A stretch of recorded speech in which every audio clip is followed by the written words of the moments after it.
How's it going, guys? Shape here and welcome to the channel. This video is going to cover what I have found to be the easiest flips to do and make a good return on investment right now in patch 8.3. These flips aren't in any particular order, as depending on your server and what profession you have available to you can differ which methods to focus on. I would suggest looking into the professions you don't have and getting those, as they're always good ones to have to maximize your profits. Also, there are a number of add-ons you can use to make finding out which of these methods is currently worth doing. I always suggest using TSM and Loot Appraiser to help you in your gold farming efforts, but sometimes the data isn't 100% accurate, so instead I usually just favorite the items I'm looking for on the auction house and check there to be certain before I start. So with that said, let's hop into it and find out what these flips are. Be sure to turn on your notifications, make sure you have that bell rung, and drop a like so you don't miss any of my future content. If you have any questions, drop a comment or tweet at me. Also, be sure to drop a comment on what your go-to flip is. The first flip we are going to go over is going to be the Spirit of Harmony flip. To get things started, you're going to want to make your way over to the Vale of Eternal Blossoms. There should be a portal in either of the factions' portal room that you can take over there. Once you are here in Vale, you will want to fly over to Mogushan's palace and talk to Zadormi and say you want to go back in time before the Black Empire assault. If you don't talk to Zadormi, then you won't be able to see the Spirit of Harmony vendors.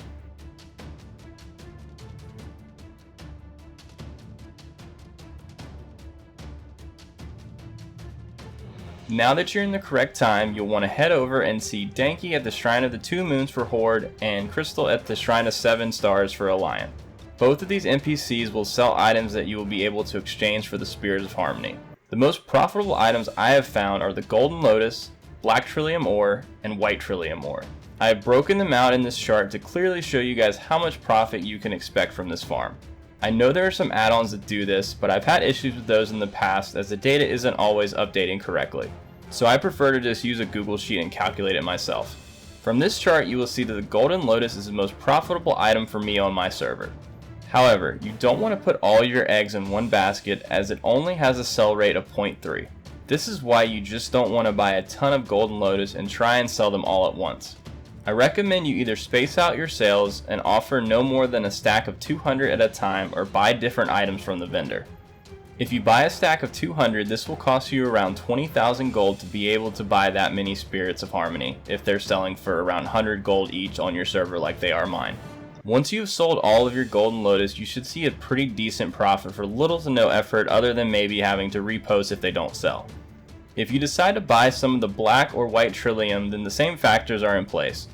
Purchase no more than a stack of 200 at a time, not to flood the auction house, and wait for them to sell before buying more. Once all of these sell, you should also see a pretty solid return as well. Obviously, if you do the math on these and you're not going to be making a profit, then don't do that method. Move on to the next and see if that's selling any better. For me, I didn't focus too much on the White Trillium Ore, as it was only netting me a gold of profit since it was selling for pretty much the same price as I was buying the Spirits of Harmony for. I haven't had too much problem selling these on the auction house right now, so at least on the servers I've been posting on, there doesn't seem to be too much competition yet.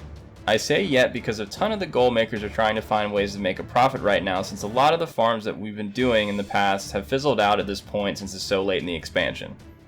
I was able to sell 600 Golden Lotus, 600 Black Trillium Ore, and 200 White Trillium Ore during the course of a week. All of these items were averaging around 150 sold per day, so my auctions didn't usually last too long. Over the course of a little over a week, I was able to profit 18,000 gold from the Golden Lotus, 3,000 gold from the Black Trillium Ore, and 200 gold from the White Trillium Ore. I am going to go ahead and round that out to a little over 21,000 gold for practically no effort other than going to Vale to get the items from the vendor. The next flip on the list I'm going to cover is the Pyrite Ore to Pyrium Bars. This flip has been pretty successful for a while, as the Pyrium Bars are used in the Vial of Sands mount recipe. You guys know how much I love to do anything with the Vial of Sands mounts, because we usually see some pretty decent profits from it, so I take advantage of any time I can talk about it again. If you guys are interested in learning more about the Vial of Sands recipe and want to learn how to obtain it, then here's my video on that. You can also go out and farm the ore yourself if you want to make an even higher profit. You're going to need a max level Cataclysm miner for this flip. If you don't have a miner, then I suggest you train one on one of your characters, as it doesn't take too long. The best place to farm Pyrite ore is in the Twilight Highlands.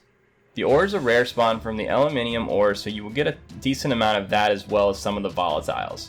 Each item that you're going to be getting from this farm is needed for the Vial of Sands recipe as well, so they sell pretty fast. If you have the mount recipe and are already selling it, you will most likely be doing this farm anyway. For the purpose of this video though, we're going to be focusing on just buying the Pyrite ore off the auction house and turning it into Pyrium bars. It takes 2 ore to create a Pyrium bar, and currently Pyrium ore is selling for around 50 gold each on my server, so you'll need to invest 100 gold per Pyrium bar at that rate. The Pyrium bars are selling for a total of 130 gold each, so you will net around 30 gold per bar. As mentioned already, I wouldn't flood the market with these and would stick to stacks of 200. My server is selling around 100 bars per day, so the bars won't stay up on the auction house very long.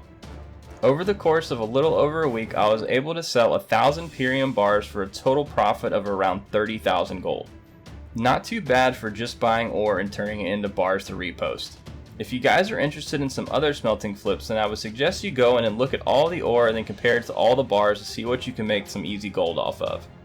Some of the higher profit margin ores don't sell very fast, so just keep that in mind when you're doing that. The highest sell rate is actually on iron and gold bars, so take a peek at those to see what they are on your server to see if it's worth buying up the ore to turn them into bars. Now the profit isn't going to be anything insane, but you can maybe make 5 to 10 gold per bar, so maybe give it a try. Once you guys get tired of smelting stuff, we can look into yet another item that is used in the Vial of Sands mount. Deepstone oil sells extremely well and is really easy to make a profit on. All you need to do is buy up some of the albino cavefish to craft these oils. Each fish has a chance to create up to 2 Deepstone oils. Depending on how lucky you are and how often you get 2 oils instead of 1 can determine a big profit difference. Out of all the times I've done this flip, I can say you do usually get 2 oils instead of 1. You are going to need a max level Cataclysm Alchemist for this flip, so before you start buying these up, make sure you go and level that if you already don't have it. The fish can be also farmed as well if you prefer not buying them off the auction house. Just head out to Deepstone and start fishing if you want to go that route. Here's the map of Deepstone showing you where on the map you can find these fishing spots. For this video I'm just going to focus on the flipping side, so we're going to buy them straight off the auction house. I invested 9,000 gold into 200 of the albino cavefish and turned it into 350 Deepstone oils. With the sales price being 65 gold per oil, that made a total of 22,750 gold. If we subtract the investment amount, that leaves us with 13,500 gold of pure profit for just creating some materials. Not too shabby at all. Now again, these are all rounded numbers to make the math a little cleaner, but you guys get the point where you can make a huge profit with just a little bit of investment. The last flip we're going to talk about today is another item to the vendor exchange. This time we're going to be heading out to Dalaran and seeking out the Frozen Orb vendor. Make sure you're going to the northern version of Dalaran because I don't believe you'll see the NPC in the other version.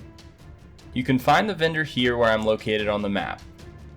Once you make your way to the commercial exchange, you are mainly going to be exchanging your frozen orbs for eternal fire and water. On my realm, all the other items don't make any profit at all, so I wouldn't focus on those. However, I would double check your realm to see what the profit margins are if they are any different. The fire and water sell around the same rate, so whichever is more profitable, that is the one I would focus on. Now if you want to split between the two not to flood the auction house, then you can definitely do that as well. This flip might take the longest to actually sell in the auction house, despite it saying the sell rate is around 0.3 for both. That just means you have to stay on top of this flip to make sure you're bringing in that profit. I suggest you buy no more than 200 at a time for this reason, to make sure you don't overflood the market and get into an undercutting war with whoever else is trying to sell these. It took me a little over a week to finally sell all the fires and waters I put up, but in the end I was able to make a pretty decent profit. As you can see, I was able to buy the frozen orb for 80 gold each and sold each fire for 100 gold each and each water for 95 gold each. The total amount I spent on the frozen orbs was 32,000 gold. I profited around 4,000 gold for the eternal fires and 3,000 gold for the eternal waters.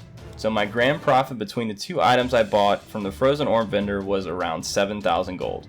I will admit, like I said, this one took some staying on top of to make sure my auctions were first in line and I wasn't getting undercut, so this flip might be a little more competitive than the others, but it is still really easy gold considering the amount of time that actually spent on it was negligible.